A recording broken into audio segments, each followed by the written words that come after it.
Imagine moving in with the love of your life only to find out mid-move that she's pregnant with another man's baby and still expects you to stay. My name is Rachel Morgan. I'm 28 years old, and for the last 3 years, I thought I was in the kind of relationship people described as solid. I lived in Portland, Oregon, renting a tiny apartment on the east side, and my girlfriend Samantha Lee, 26, worked at a preschool closer to downtown. We had spent months talking about the big step we were about to take, finally moving in together. Sharing one roof, one bed, one kitchen, one future. We were supposed to be combining our lives, trimming expenses, and building something steady. I believed we were aligned on everything, careers, travel, even family, especially family. From the beginning, I made it clear I am child-free. Not maybe later. Not let's wait until we're financially stable. No, child-free. I grew up in a house where childhood wasn't something you got to enjoy. It was something you survived. My parents believed the oldest child was a built-in babysitter, so by the time I was 11, I was waking up at 6 to pack lunches, dress my siblings, walk them to school, and still try to make it to class myself. I never got to be a kid. I raised 4 of them instead. That burned me out before I even hit high school. So when Samantha and I first got serious, I laid it out plainly, I'm never having kids. That's not negotiable.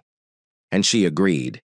She told me working with preschoolers every day gave her all the kid time she could ever want.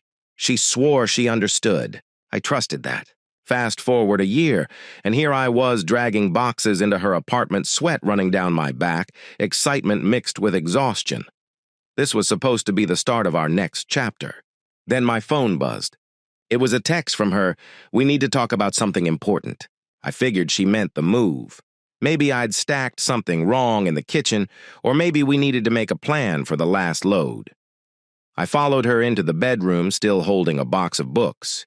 She sat on the edge of the bed, eyes serious, and asked me, "Rachel, have you ever thought about marrying me one day?" I froze. Marriage. We were barely moving in. I loved her, sure, but I'd always believed in taking things one careful step at a time. Plenty of couples rushed down the aisle before living together, and half of them ended up hating each other once the honeymoon haze faded. I wasn't going to make that mistake. So I told her the truth, I don't know yet. We're just starting this part. Let's see how it goes. She nodded, but then her voice softened. The reason I asked is because I want kids after all. My stomach dropped. Kids! I stared at her, unable to process what I'd just heard. This was the same woman who came home from work every week, complaining about screaming toddlers who collapsed on the couch for hours, needing to detox from tiny humans. And now she was telling me she wanted a baby. I asked her what changed. Her eyes lit up in a way that made me nervous. She said whenever she helped her students with art projects, or when they gifted her little bracelets and crayon drawings, she felt this rush of joy.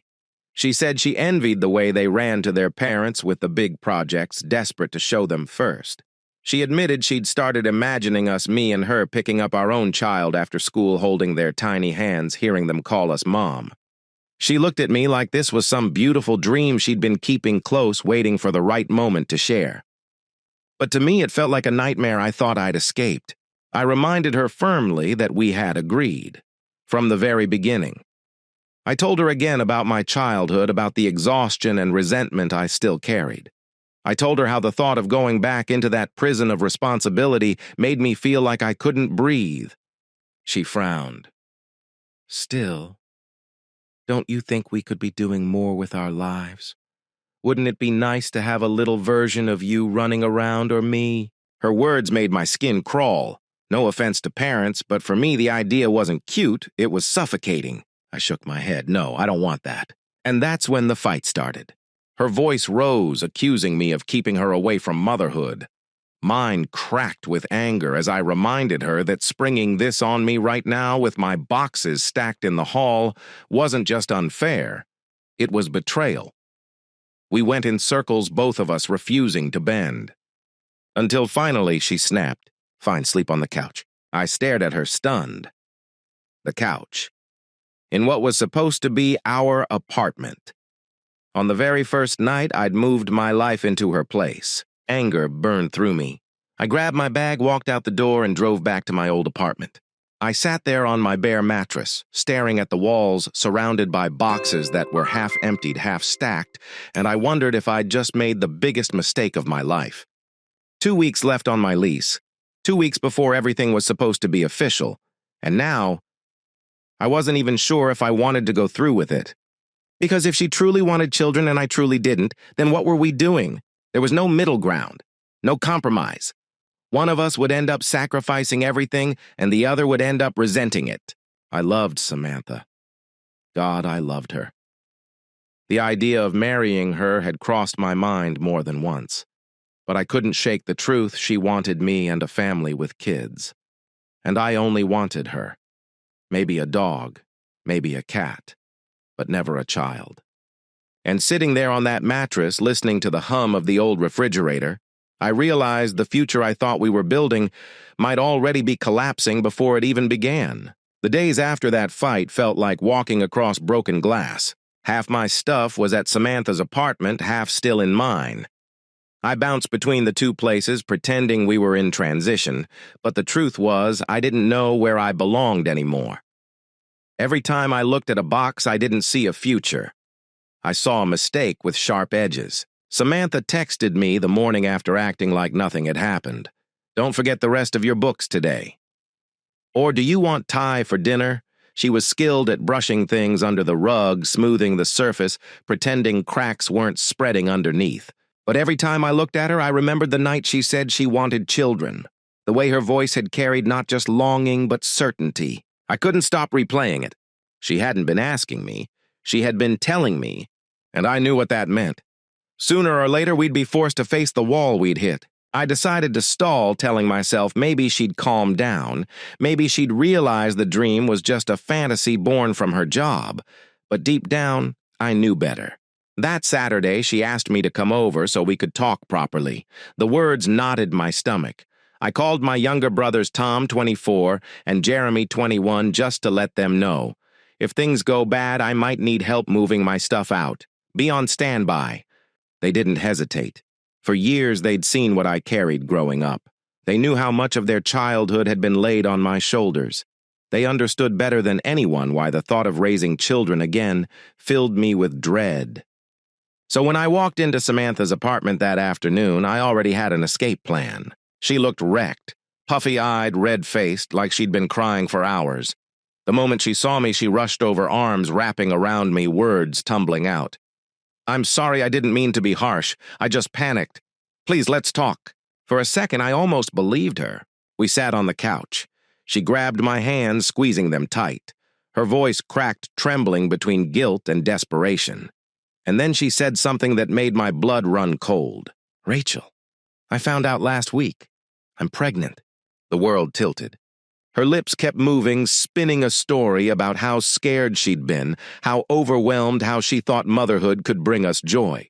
She painted a picture of us as this incredible team raising a child together, blending her love of teaching with my experience from raising siblings. But I didn't hear most of it. All I could hear was a single word echoing in my skull.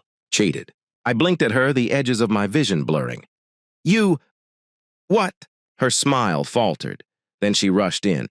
I know it's a shock, but think about it. We could do this together. You'd be such a good mom. You already know how to take care of kids better than anyone. This is meant to be. I pulled my hands away like her touch burned. So you cheated on me, got pregnant, and now you expect me to just... What? Pretend this is our fairy tale. The look she gave me like I'd slapped her nearly made me laugh. Shocked. Indignant. As if I was the one crossing the line by speaking the truth aloud. She shook her head furiously. Don't twist this, I didn't cheat. I did this for us. This pregnancy, it's a blessing. You should be grateful. Her words twisted into something grotesque. She wanted to rewrite betrayal as sacrifice, infidelity as a gift. And that was the moment I knew I couldn't stay. I stood, my knees shaking. You've lost your mind. She scrambled, dropping to her knees, tears streaking her face. And then, unbelievably, she reached into her pocket and pulled out a ring box. Marry me, she whispered, voice trembling but eyes wild. Let's make this official. We can raise this baby together. I staggered back, nausea rising like a wave. I wanted to scream, to break something. Instead, I stared at the woman I thought I knew, the woman I almost moved in with, and realized she wasn't Samantha anymore. She was a stranger. I locked myself in the bedroom shaking and texted Tom and Jeremy, "Come now, bring the van." She pounded on the door sobbing, begging, her voice cracking into hysteria. I pressed my forehead against the cool wall, listening, every cell in my body vibrating with disgust. When my brothers arrived, I stepped out. Samantha lunged for me, tugging at my sweater, crying into my chest, babbling excuses. Tom and Jeremy pushed past her calm and focused, hauling boxes one by one. That's when Samantha's tears turned to fury. She hurled books at them, screaming that they were stealing her life. I had to grab her wrists to stop her from clawing my brothers, her nails leaving red marks on my arms. The neighbors peeked out into the hallway, whispering wide-eyed.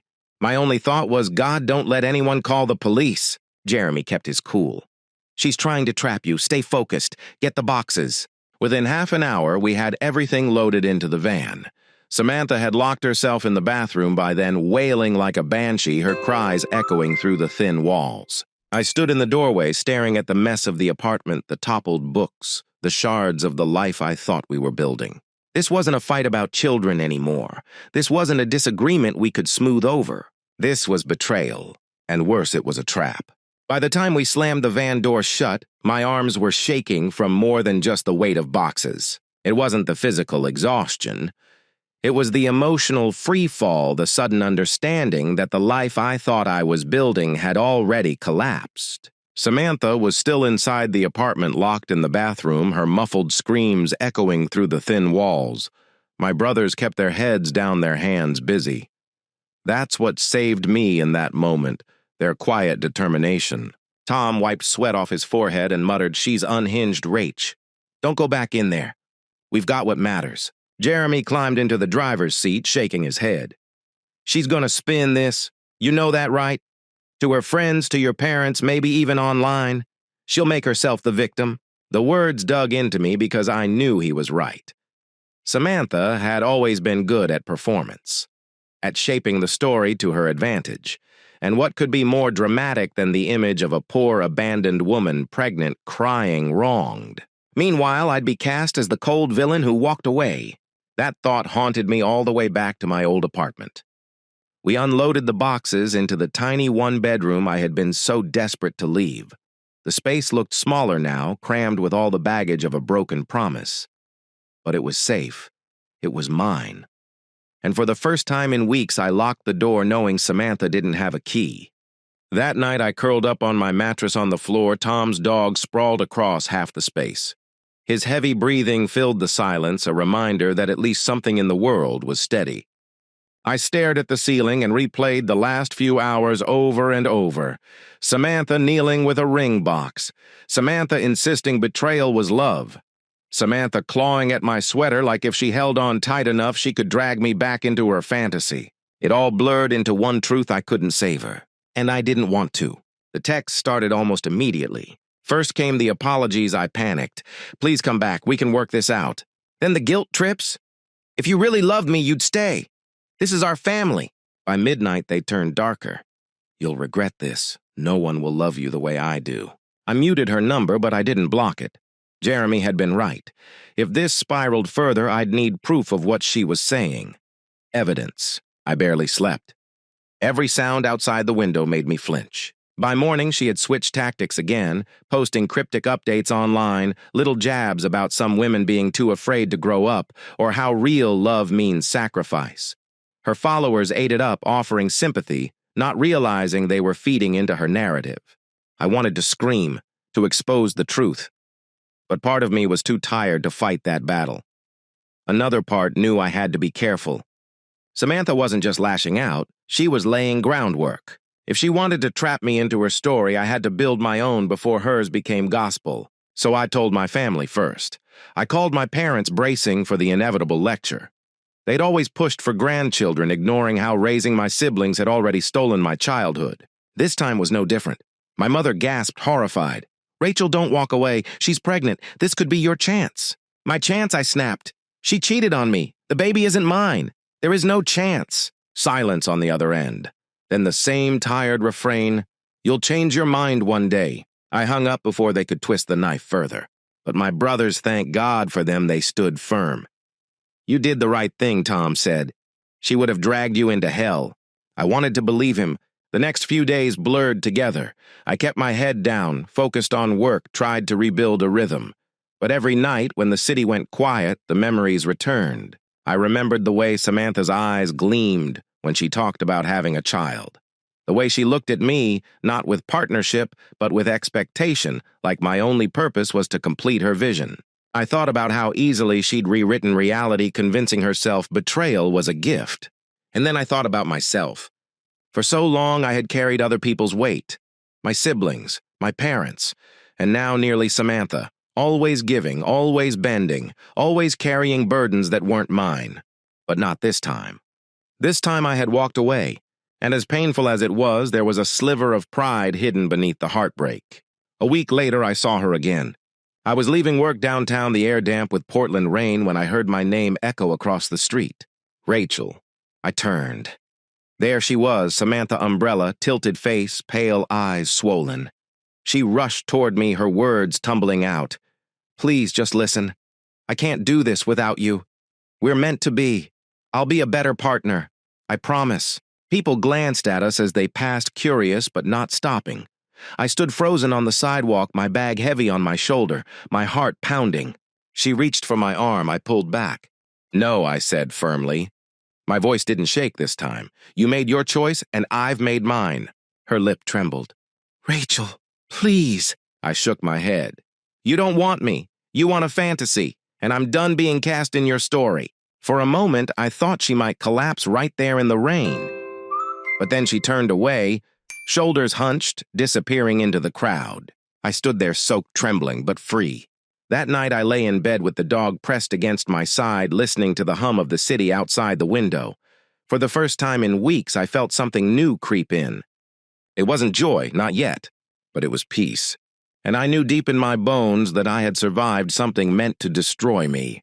I hadn't just left Samantha. I had left behind the version of myself that believed love meant sacrificing everything. And I wasn't going back. Healing isn't cinematic. It doesn't arrive with a sunrise and a perfect song. It's coffee that goes cold while you answer one more email. It's laundry and bills and a dog that insists you get out of bed when your chest feels like wet concrete. It's ordinary, and it's enough. After Samantha stopped showing up outside my office, the noise around me began to dim. Not all at once, not cleanly, but little by little the city sounded like the city again, not a siren inside my skull. I started measuring progress in tiny, almost invisible ways: a full night of sleep, a morning run along the esplanade without checking my phone, making dinner and actually tasting it. I made rules for myself, simple ones. No rereading the old texts, no stalking her social posts, no imaginary arguments in the shower where I finally win. When the urge hit, I did something physical: washed the dishes, folded towels, took the dog for a loop in the rain. Portland teaches you that you don't melt.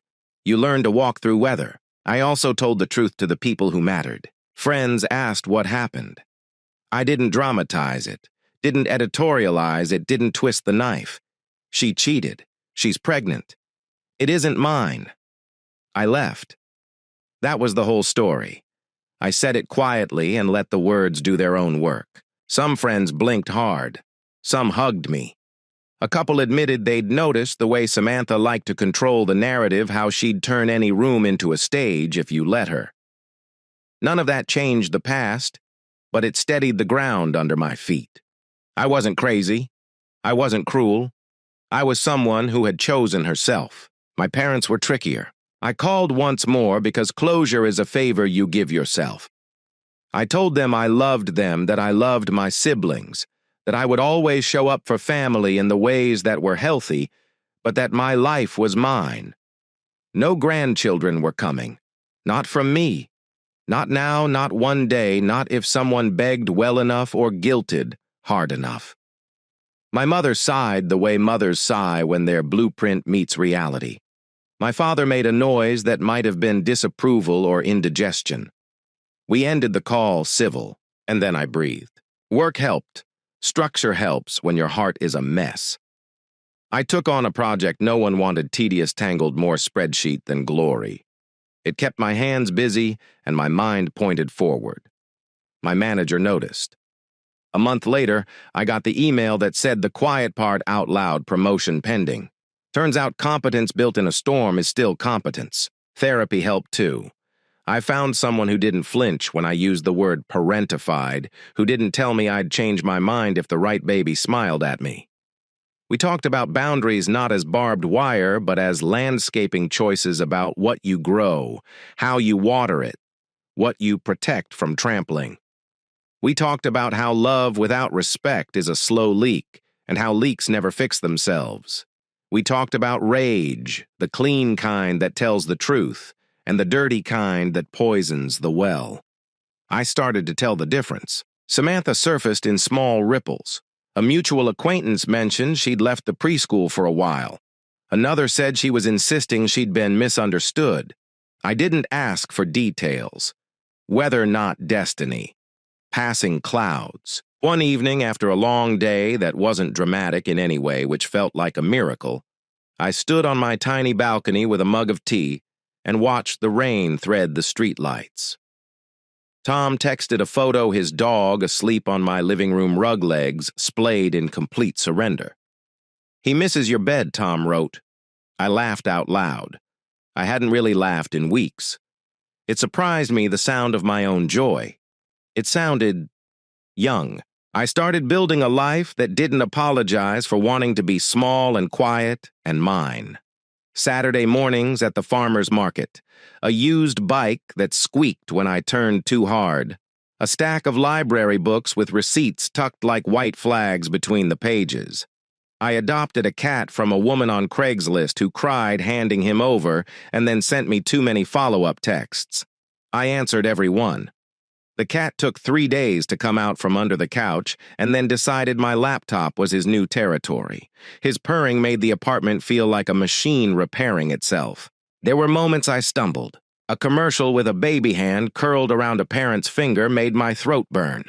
A couple arguing in line at the grocery store sent adrenaline skittering through my ribs. Once in a quiet aisle, I saw a small woman holding a pregnancy test like it might explode. I turned my cart and left before my imagination could write a story I didn't want. But the stumbles passed. They always did. And every time they passed, I trusted myself a little more. One night, Jeremy came over with takeout and a grin. "You seem different," he said around a mouthful of noodles. "Like taller." "I wore boots," I said. "No," he insisted, waving his chopsticks. "You kept the parts of you that are soft and put a lock on the door. That's not hardening. That's growing." I rolled my eyes the way big sisters do when their little brothers accidentally become poets.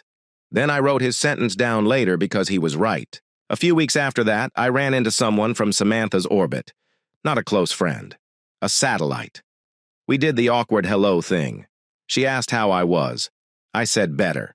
She nodded, then blurted, "She told people you abandoned her." My chest went cold, then warm, then nothing at all. "I didn't," I said. "I left." There's a difference. People hear it if they want to. I didn't chase anyone's approval after that. I didn't correct every whisper or lift every stone. Reputation is a stray dog. The more you run after it, the faster it bolts. I focused on what I could feed my work, my home, my body that had carried me across this broken bridge. Spring came like a rumor and then all at once. Portland's stubborn gray lifted and every tree in the neighborhood tried on neon. I aired the apartment out and it smelled like rain and dust and lemon cleaner. The cat discovered the sunbeam on the far cushion and became a statue of smugness from 10 a.m. to 2 p.m. sharp. On a Sunday, I took the long loop along the Willamette. Families passed me strollers, scooters, sticky hands. I didn't feel contempt. I didn't feel envy. I felt separate and okay. My path wasn't better or worse. It was just mine, finally free of detours I never chose. That night I wrote a list titled "What I Kept, What I Let Go." Kept my time, my voice, my laughter that arrived without permission, my brothers, the dog hair that refuses to leave my clothes, the cat who thinks he pays rent, the part of me that can still be astonished by a cheap bouquet and a sunset over a wet street. Let go, the fantasy of being easy to love if I become smaller. The job description I never applied for savior, mother, martyr. The habit of auditioning for roles in other people's stories. The need to explain my boundaries until the explaining becomes an apology. I stuck the list on the fridge with a magnet shaped like an orange. Every time I reached for milk, I saw what I had chosen. Every time I closed the door, I heard the rubber seal whisper held. On a random Tuesday, my promotion finalized. New title. Slightly better pay. Same desk, same cheap chair, same me, only steadier. I celebrated by buying a plant I would probably forget to water. I named her June to trick myself into remembering. June is still alive. I'm counting that as character development. As for Samantha, I don't know the ending of her story. I don't need to. That more than anything is how I know I'm done. People ask sometimes, carefully, kindly, if I ever think about what might have been. A different conversation, a different outcome. A version of my life where I said yes to something I didn't want and called it love. Here's my answer. I think about what is instead.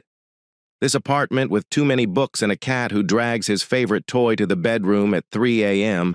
like a tiny triumphant hunter. This body that carries me through rain and stubborn days. These hands that belong to me. I don't measure my future by the number of chairs at a table. I measure it by how many mornings I wake up and recognize myself. The last box I unpacked was the smallest one, a bundle of old notes I'd written to myself in the margins of other lives.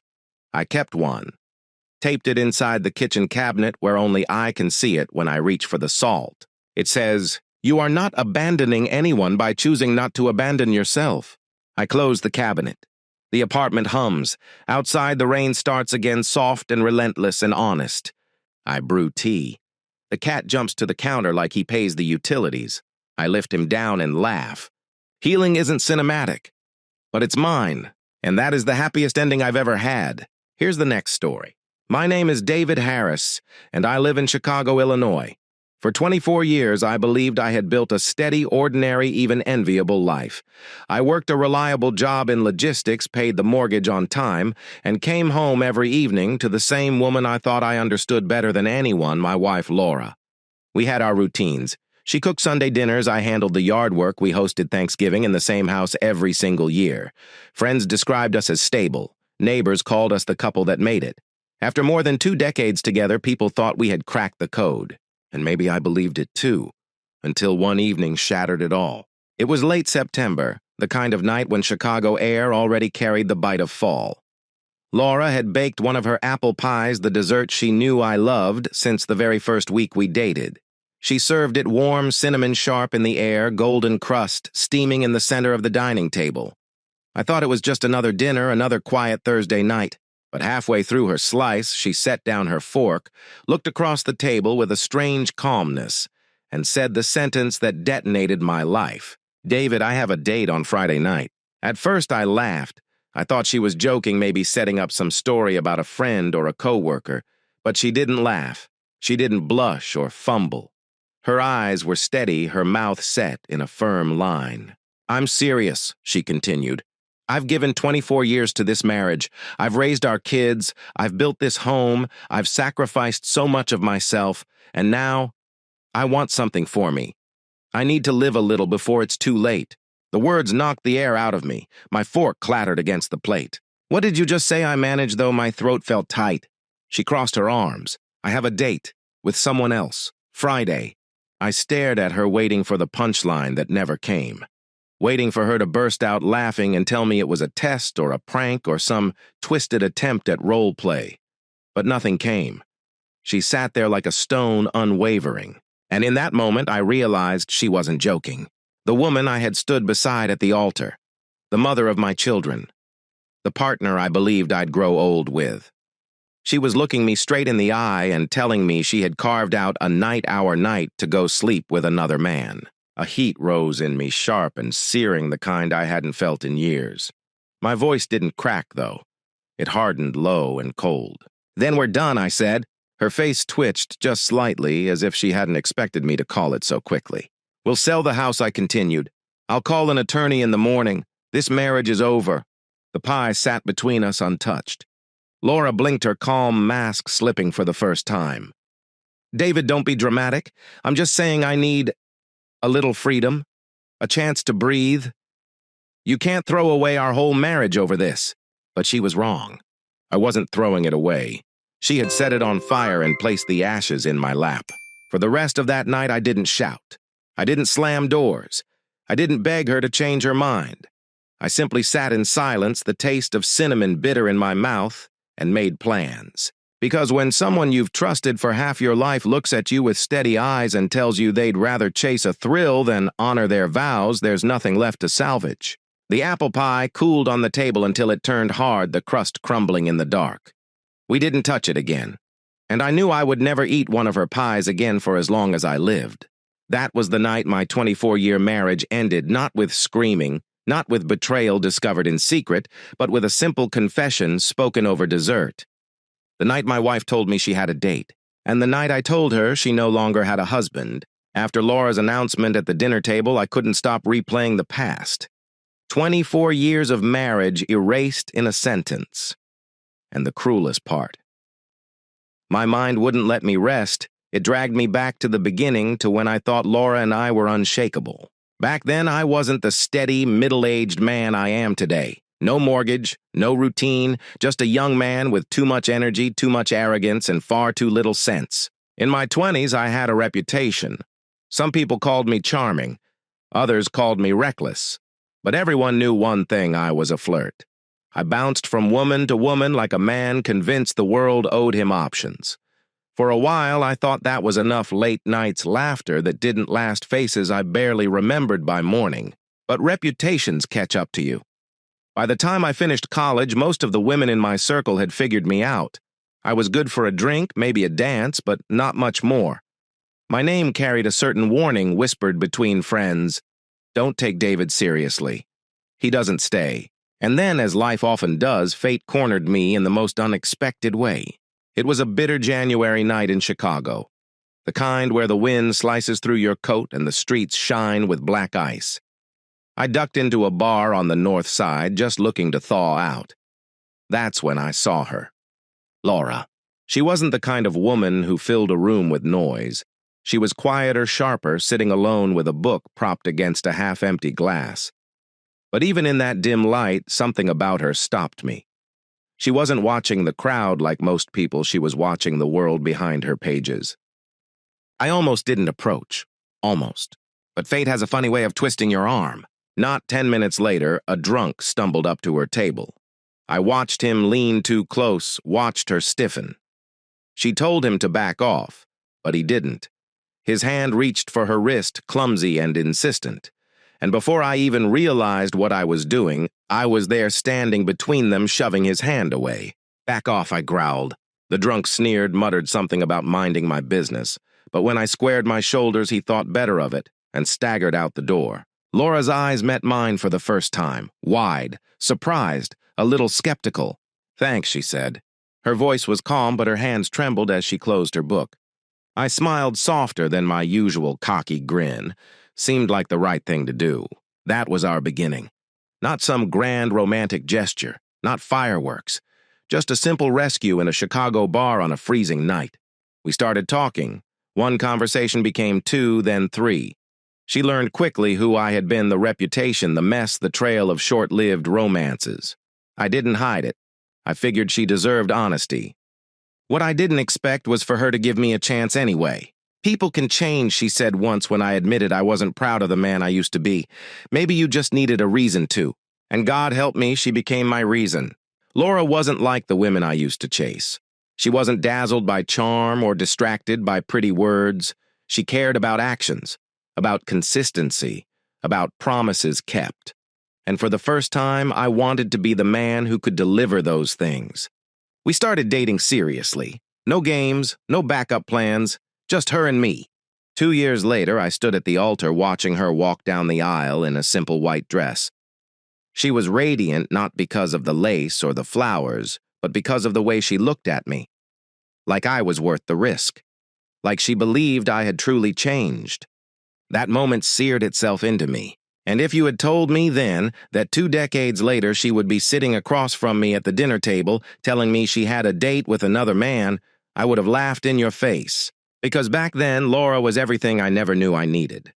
She was loyal, steady, She believed in me when no one else did. I built my life around that belief. And now I can't decide what hurts more, that she betrayed me, or that she betrayed the very foundation of the man I became because of her.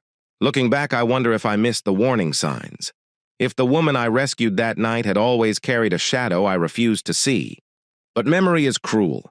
It only gives you fragments, and in those fragments, Laura was still the woman who saved me from myself. And that's why her betrayal doesn't just feel like the end of a marriage. It feels like the end of me, the version of me she helped build. The first years of marriage were steady. Ordinary even. Laura and I settled into our routines, work home, family dinners, weekends with friends. It wasn't glamorous, but it was real. After my reckless youth, I cherished that. Stability felt like oxygen. But somewhere around year 5, small cracks began to show. Not in arguments about money or parenting or chores those every couple expects. No, this was something stranger. It started as a joke. One night after we'd gone out with friends, Laura curled against me in bed and said, half teasing, "Sometimes I wonder what it would have been like, to be with someone else. Just once." I laughed it off. That's the wine talking. But her eyes were steady, her voice too clear. "I mean it," she whispered. "I only ever had you, David. Don't you ever wonder what it would be like to compare?" The question chilled me. I brushed it aside, kissed her forehead, and tried to pretend it hadn't happened. But it did. And once a thought like that enters the room, it never fully leaves. Months later, it came again. We were watching a movie, some glossy Hollywood drama about affairs and betrayals. Laura's voice slipped into the dark living room. Those women, they got to try things. Different men, different experiences. And me just one. Her words weren't bitter exactly. They were curious, hungry. I shook my head. "You're not missing anything. Believe me." But she kept circling back. Sometimes it was framed as a fantasy. Sometimes as a confession, always disguised in a laugh or softened by a smile. But underneath the message was the same. She wanted to taste what life had denied her. And I stood my ground. No, I'd say every time. We made vows. You don't get to dip in and out because you're curious. That's not how marriage works. She'd roll her eyes, mutter that I was too rigid, too old-fashioned. Then she'd drop it until the next time. The pattern wore on me. Not because I thought she would actually do it, but because I couldn't understand why she wouldn't let it die. Why keep poking a wound that didn't exist? The answer, I think now, is that it wasn't a wound. It was a hunger. Her best friend Sally didn't help. Sally was married too, but not in any way I recognized. She and her husband were part of a swingers circle. They bragged about open doors and endless freedom. Every time Laura spent time with Sally, she came back glowing, energized, her words peppered with subtle suggestions. "Did you know some couples actually get stronger after they experiment?" she said once, casually stirring soup at the stove. "Experiment?" I asked. "You know. Invite someone else in. Or step out for a night and come back. No secrets. No lies. Just freedom." I slammed the spoon down harder than I meant to. That's not freedom. That's betrayal with a permission slip. She sighed, muttering that I was closed-minded, that I didn't understand how the world had changed. Maybe I didn't. Or maybe I understood perfectly that once you open that door, you can never shut it again. Year after year, the topic resurfaced. Always in different clothing, but always the same body underneath. Laura would float a remark about variety. I would crush it. She would pout or smirk or fall silent. And life would go on. But each time it came, it left a mark. And with every mark, I trusted her a little less. I told myself she was just venting, that it was curiosity she'd never act on. But late at night, when the house was quiet, I'd stare at the ceiling and feel the unease settle in my chest. Why wasn't I enough for her? Why wasn't what we had enough? By the time she turned 39, the hunger had burned into demand. That night, she looked me dead in the eyes, no laughter, no pretense, and said, "David, let me sleep with another man. Just once. I need to know what it feels like, and then I'll never ask again." I remember the blood rushing to my face, the chair scraping against the floor as I stood. "No," I said. My voice shook, not from doubt, but from rage. "You ask me again, I'll call a lawyer. Do you understand me once more, and this marriage is over?" Her mouth twisted somewhere between defiance and fear. For a while after that, she backed off, or pretended to. but I could feel it simmering beneath the surface, like a fire smothered with a blanket waiting for oxygen, and eventually it came roaring back. She didn't whisper it this time. She didn't laugh or frame it as fantasy. She simply declared it bold as steel. "I'm going to do it, David, whether you like it or not." That was the night I stopped doubting. The night I realized all the jokes, all the hints, all the what-ifs had been stepping stones to this. And that's when I started preparing, quietly, methodically, because I knew if she crossed that line, there would be no coming back. Not for her. And not for us. When Laura looked me in the eye and said she would sleep with another man whether I liked it or not, something inside me didn't shatter. It didn't burn. It didn't even sting. It hardened clean and cold like steel cooling in water. That was the moment I knew our marriage wasn't limping toward repair. It was already dead. The next morning I was in a lawyer's office on Wacker Drive before the city even finished its coffee. I didn't hesitate, didn't stutter, didn't feel the need to justify myself. "I want a clean split," I said flatly. "Kids or grown assets are straightforward. Sell the house, split the proceeds. No alimony.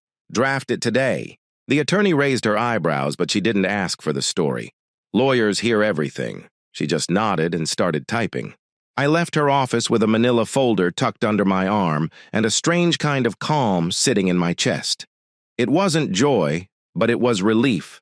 The relief of a man who has finally stopped bleeding from a wound he refused to admit was there. By noon, I was on the phone with a realtor. By 4 p.m., there was a metal stake in the yard with a white sign swinging in the Lake Michigan breeze for sale. I stood at the curb for a long time staring at it. The sign didn't just mark a house, it marked a life. 24 years of dinners, birthdays, arguments, reconciliations, late-night whispers, all reduced to 6 bold letters and a phone number. When Laura pulled into the driveway and saw it, the color drained from her face. She slammed the car door so hard the window rattled. "David, what the hell is this?" "I didn't move, it's a sign." She stormed past me into the kitchen, dropping her bag with a thud. "You blindsided me at work with divorce papers, and now this." I shrugged off my coat, hung it neatly. "If you're free on Friday for a date, you're free enough to live without me. Seems fair." Her voice cracked. "David, there was no date. I made it up to scare you, to make you compromise." I laughed short, bitter, humorless. "Compromise between fidelity and infidelity. Where's the middle ground in that, Laura?" She softened, then her tone turning syrupy the way she'd used on our kids when trying to coax them into doing chores. "I love you. I don't want to lose us. Take the sign down. Call the lawyer. We can fix this." But it was too late. "There's nothing to fix," I said, my voice calm, my chest hollow. "There's only a decision to respect. You made yours. I'm making mine." That night as I worked in the garage on the motorcycle, I never had time for doubt crept in. What if she really had been bluffing?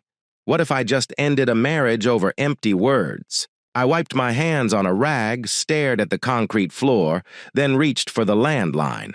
I scrolled to Sally's number, Laura's best friend, the woman who lived and breathed the swinger's lifestyle. She answered on the second ring, her voice bright. "David, what's up?" "Can you pass a message to Laura?" I said casually. "Tell her I won't bother her Friday. Let her enjoy her date." There was a pause. Then Sally chuckled. She canceled. Rudy was disappointed, but she said you found out.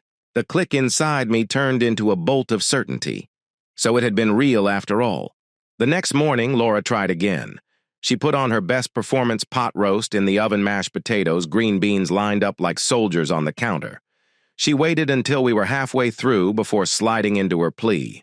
"David, it was a mistake. I panicked. I thought if I pushed hard enough, you'd finally meet me halfway.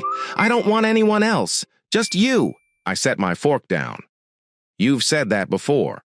Then you wait a few months and bring it up again. You did it when you were 35, when you were 39. Every time Sally whispered in your ear.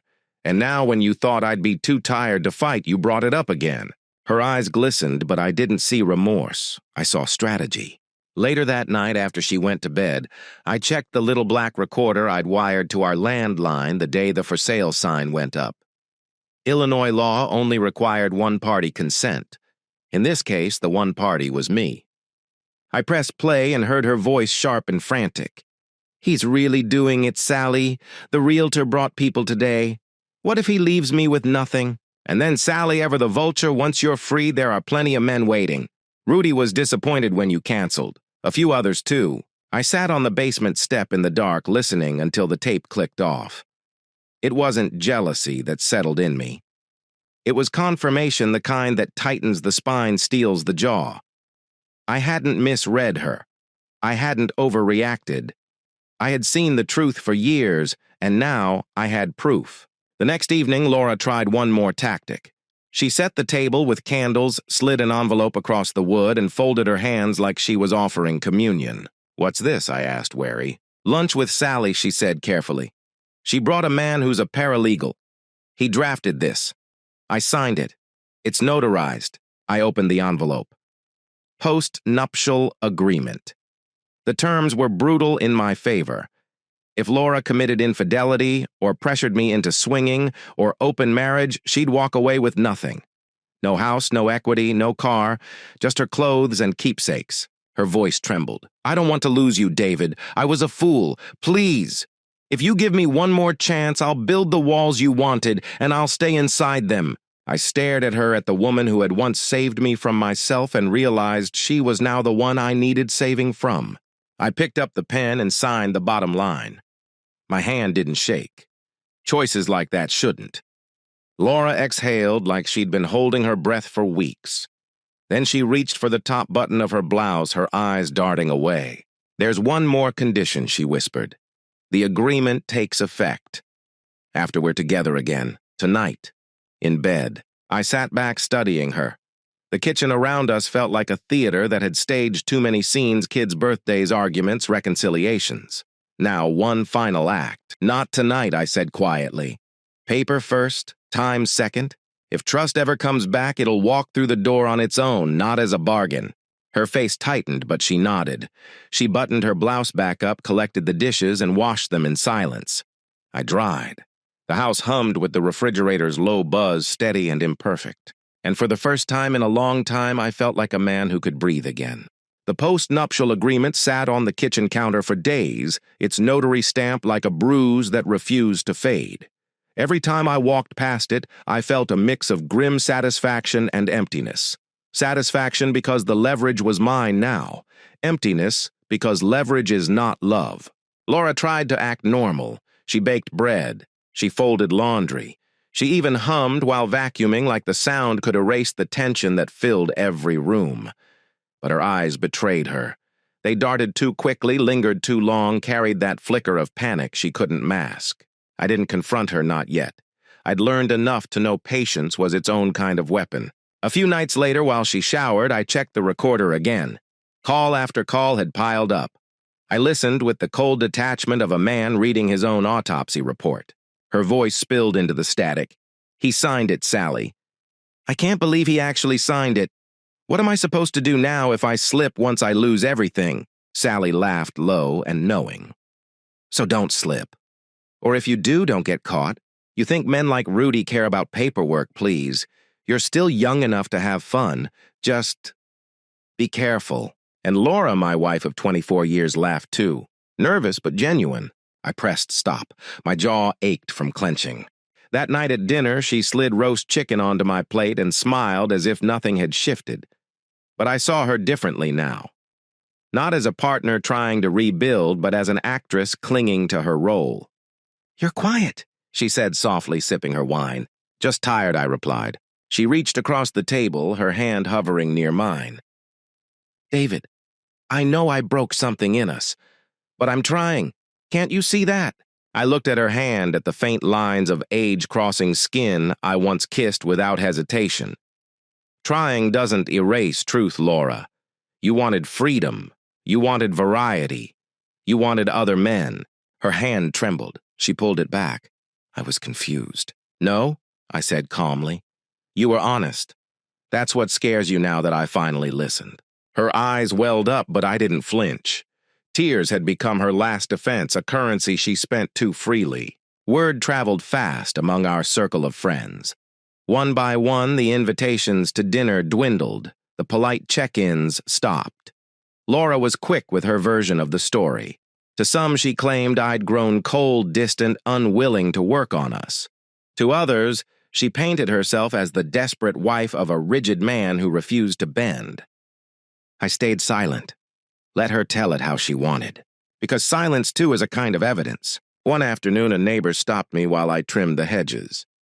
"Heard things are rough," he said carefully. I nodded. "They are." He hesitated, then lowered his voice. "Saw Laura out last week.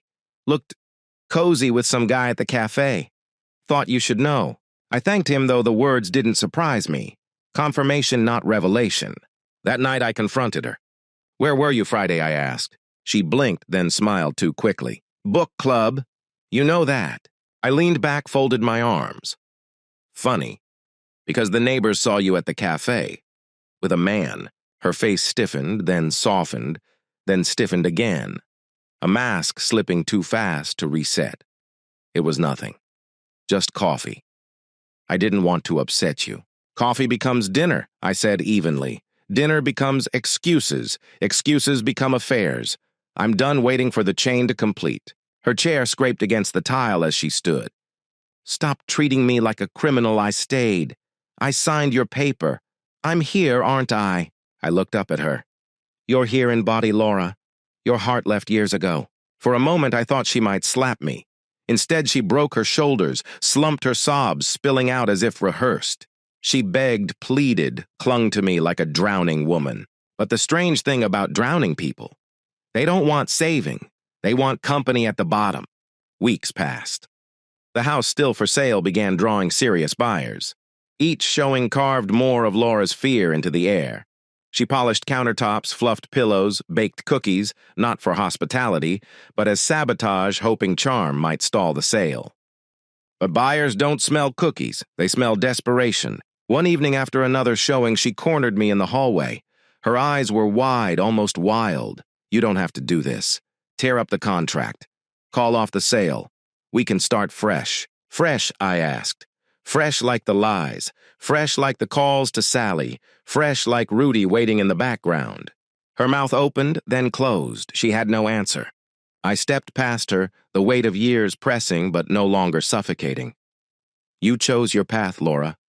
All I did was stop following. The breaking point came on a rainy Tuesday. I was sorting papers in the study when the recorder clicked on. Laura's voice filled the room again.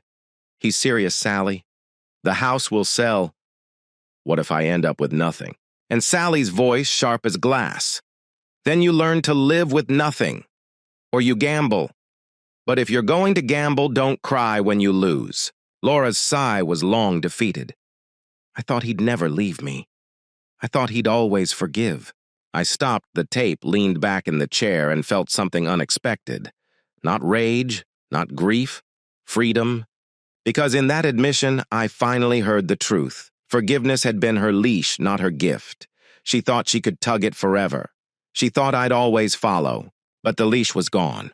That night she tried again with softness. Candles on the table, her hair done the way I used to love. She reached for my hand across the flickering light. "David," she whispered, "don't leave me alone. I don't know how to live without you." I squeezed her hand once firm, then let it go. "Then it's time you learned." Her face crumpled. The tears came again, but I didn't move to catch them.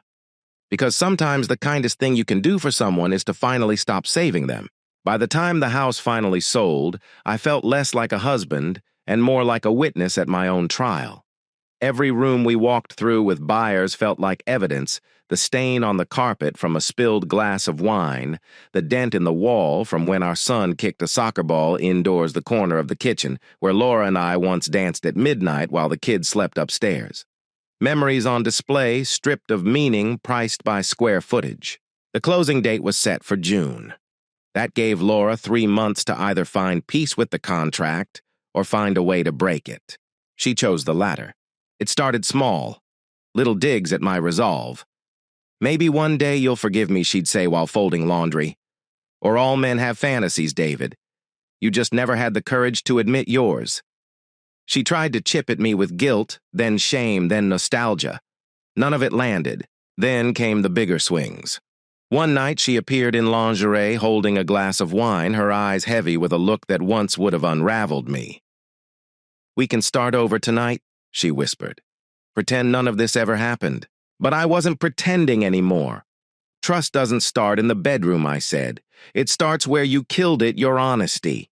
And that's still missing. She froze, then turned cold. Fine. Then you'll never get it back. The phone calls continued. The recorder never missed them. Sally remained her shadow, her confidant, her echo chamber. He's not budging, Laura hissed one night. Not even a little. Sally's reply was sharp. Then cut your losses. If he signed that agreement, he's daring you to slip. Don't give him the satisfaction. Laura's sigh followed, heavy and defeated. I thought he'd bend. He always bent before. That was when it hit me. She hadn't just betrayed me with her fantasies of other men, she'd betrayed the very foundation of our marriage.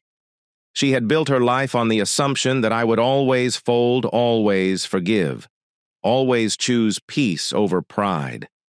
But she was wrong. The day of the final walkthrough, the buyers stood in our living room measuring the space with polite smiles. Laura hovered like a ghost, her hands wringing her eyes, darting to me, silently begging for a reprieve. I gave her none. When the papers were signed and the keys handed over, she broke down in the car. I can't do this, David. I can't start over. Don't make me. I gripped the steering wheel tighter. You already did. The moment you chose a life I never signed up for. She turned to me, her voice rising, desperate. It was just curiosity. Just talk. You think I wanted to ruin us. I wanted more. I looked at her, then really looked and saw the truth in her eyes. She didn't want more. She wanted everything. My loyalty, her freedom. My stability, her thrills. My forgiveness, her indulgence. No contract in the world could balance that equation. We moved into separate apartments the next week. Mine was small but clean, 2 blocks from the lake. Hers was further west, a rental she could afford on her salary alone. The first night alone, I sat on the balcony with a beer and listened to the city hum. It wasn't joy I felt, but it was peace. And peace, I realized, is what joy is built on, Laura called once. Just once. Her voice was hollow, stripped of the dramatics. I signed your paper. I lost the house. I lost you. Was that what you wanted? I thought about it before answering. No, Laura. What I wanted was a marriage. What I got was a performance. The contract just proved what was already true. She didn't argue, she just hung up. Months later, word got back to me through mutual friends. Laura had drifted in and out of Sally's circle, tried dating a man named Rudy, then another, then another. Each time it fizzled. The thrill didn't last. The freedom she'd fought for tasted sour. And me I rebuilt. Slowly. Patiently. I fixed the motorcycle in the garage of my new place. I started running again, rediscovering the rhythm of my own breath. I learned how quiet a home could be, and how that quiet didn't have to be loneliness. I didn't hate Laura. I didn't even wish her harm. I just didn't care anymore.